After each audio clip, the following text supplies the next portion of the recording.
Alright, so let's ask ourselves this question. What is meaning? Now, this is a question that most people do not often consider asking themselves.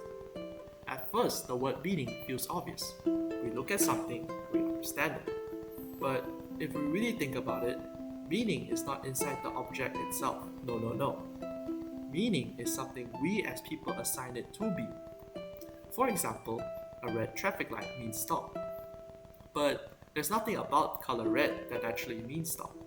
It only means stop because society has collectively agreed that it does.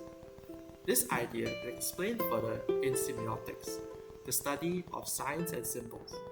The linguist Ferdinand de Saussure explained that every sign has two parts: the signifier, which is the form we see, and the signified, which is the concept we understand. For example, the word tree is actually just sounds or letters on the screen.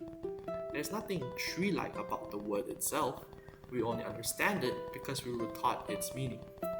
Now, this shows that meaning is constructed, not natural. Another thing is that meaning can also be shaped by culture. There are many different cultures and they interpret symbols in different ways. For example, in many Western cultures, the color white symbolizes purity and weddings.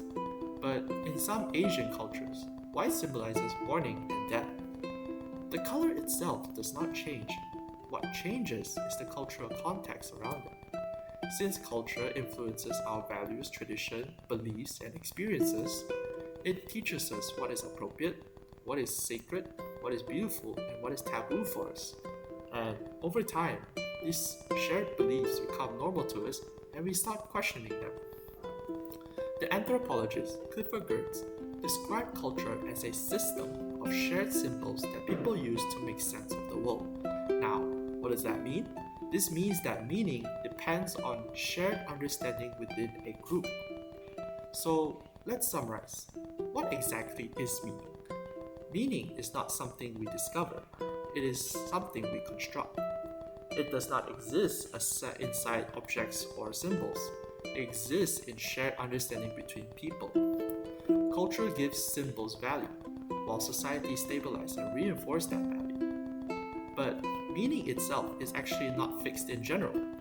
It is shaped by time, context, and actually collective belief. What we see is never purely objective. It is shaped by perception and culture. To understand meaning is to understand how people interpret the world. And once we realize meaning is constructed, we stop asking only what something is, and we start asking what it represents.